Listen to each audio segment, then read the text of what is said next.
To part 3 of a 3-part series, Enhancing Your Relationships and Influence with Your Child. Sometimes it's difficult to see ourselves and our relationships accurately. We lack that third-person perspective. One very obvious relationship we can observe is the way our kids treat or mistreat each other. Influence with our kids is based on respect. Relationships are enhanced the more respect there is mutually. Most of our responses to our children teach them how to we respect them and how to respect each other. Sibling rivalry happens between brother and sister no matter what. How we respond to the way they treat each other is the key to how they learn to relate and respect each other, to us as parents, and to everyone else. These 3 well-respected authors and experts all agree we can't fully eliminate nor control sibling rivalry. We can only control and model our own actions and responses. How we model and teach our children to relate to each other lays the groundwork for how they relate for the rest of their lives. In this recording, you're going to hear from Jennifer Kolari, author of Connected Parenting, Dr. Thomas Phelan, author of 1-2-3 Magic, and Hal Runkel, author of ScreamFree Parenting. We usually don't think about this, but siblings are the longest possible relationship in life. The longest possible. And so in many ways, I think that's kind of, they're designed that way. Siblings are kind of designed as a way we cut our teeth relationally. And so there are some natural processes of give and take, of fighting and making up, of learning to share, but yet also learning to own things for yourself, that happen in the sibling arena that sometimes we parents, out of our anxiety, we interfere with too quickly. Mm-hmm. That we want them to get along, and so we immediately set this pattern in place where you can count on us to be referees, you can count on us to do interventions, you can count on us to stop you. And I think we stop our kids too soon. Here's what I recommend is that you set in mind a volume level and a violence level that you will not tolerate. And then you just let them know that. Just say, hey, if it gets any louder, then you are both going to get in trouble. But he started it. I don't care who started it. I just want you to work it out. And that became kind of the phrase in our home. Work it out. We are. Okay, you got 5 minutes. Work it out. Or I don't come in and work it out for you. I just make both of you go in timeout. Or both of you lose TV for a day.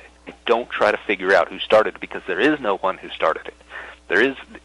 Whoever throws the first punch, there's usually some context going back a month or so that led up to that first punch. So don't try and play detective and try and figure all that stuff out. You want them to figure it out for themselves. Now, obviously, there's some complicating dynamics, like what if there's a big age difference? Well, the bigger the age difference, then the more you call the older one to be a better leader. Look, I'm going to call you to a higher standard. You're 9, he's 2, what the heck? Right? You're letting a 2-year-old get you this riled up. You're going to learn to have to stay calm, and if you don't want him playing in your stuff, then you keep your door locked or your trunk locked or whatever. But again, I want them to be participating in the process. Okay, how do you think you can work this out? And by saying you're both going to get in trouble, like to a 7-year-old and a 9-year-old, or by saying you're both going to get in trouble, it puts the onus on one of them to stop. Right? And so I don't want to ever come out as I'm picking one side or the other.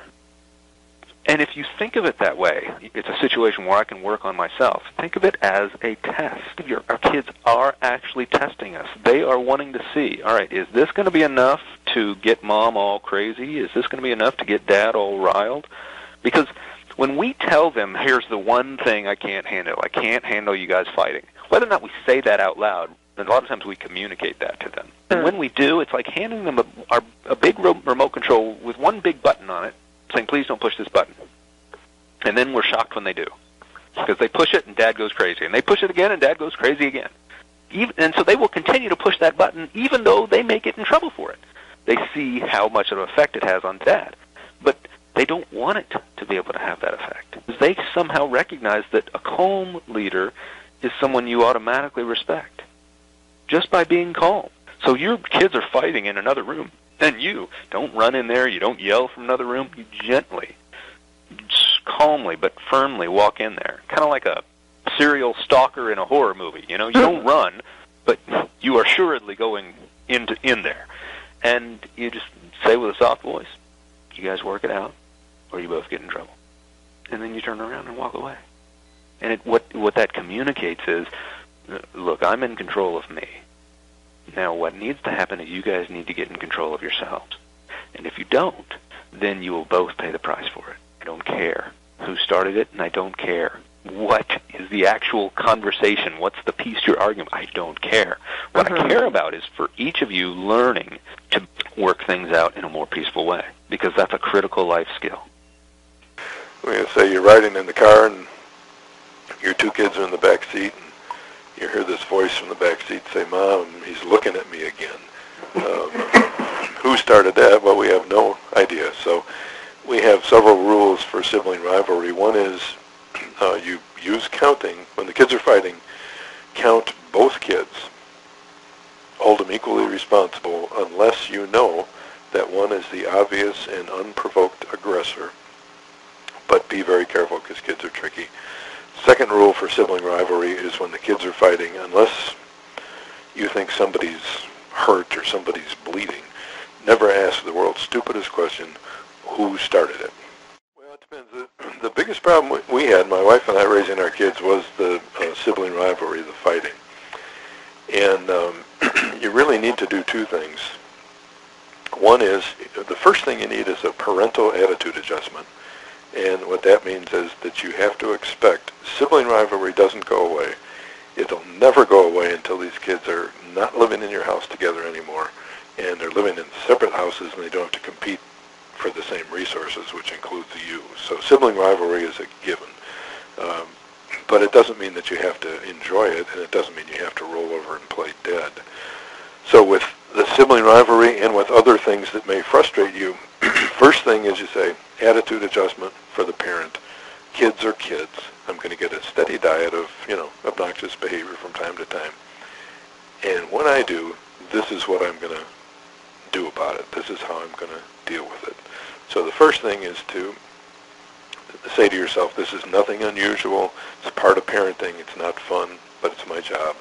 And then you have to have your strategy ready for dealing with it, whether it's sibling rivalry or arguing or whining or whatever it is. We start to think, you're so nasty, why are you mean all the time to your brother? And then the child perceives that you're protecting the brother and you don't love them anymore, and you get into a whole dynamic around that. Strengthening that bond with the older brother is huge, because that will decrease right off the bat his need to put the other little one down. And with siblings, you can do the mirroring together. You can mirror to both siblings, and you want to be mirroring first. So you're going to use the contacting. So let's say you walk in, the two brothers are at it, and the older one fully started it, and the little one's suffering. You also get that mommy protective instinct, right, where you just to protect the one who's getting picked on, and you overdo it sometimes with the older one, which actually aggravates the problem and doesn't make it better. So you'd walk in and go, what I would recommend is sort of walking in and saying, you know what, you're a pretty nice guy, and you're pretty nice to your friends, and you're a really nice person, so I don't kind of get why you did this. So can you help me understand, what's going on here? And just see if you can come at it from a different angle, and then you have to have a meaningful consequence every time. So I would start with, if there's physical stuff, I would always start with that and say, look, we're not going to hit in our family anymore. I know you get angry, but you're going to have to figure out a different way to handle this. If you hit, you sit. So, or you lose TV or whatever the consequence is, and you have to be prepared, if you say it, to follow through 100%. Every time it happens, they're sitting out, or they lose 10 minutes of TV or 20 minutes of TV or whatever you decide, and you absolutely have to enforce that. And then what you should see is right away the physical stuff disappearing, and then you can focus on the kind of verbal hitting, as I call it. You're going to get rid of that, and then you can work on tone. So hold your agenda for a second, which is you're lucky to have a brother and this isn't nice. Mirror first, and then bring that back in, and you should see a significant change. Quite often what we see with sibling issues is as you focus on the bond with the older child, or the child that's the more difficult, you will naturally see, because they're feeling more secure, more bonded, and better about themselves, there's less of a need for them to be nasty and hurtful to the younger sibling. Please remember to like us and share us on Facebook. Comments, questions, and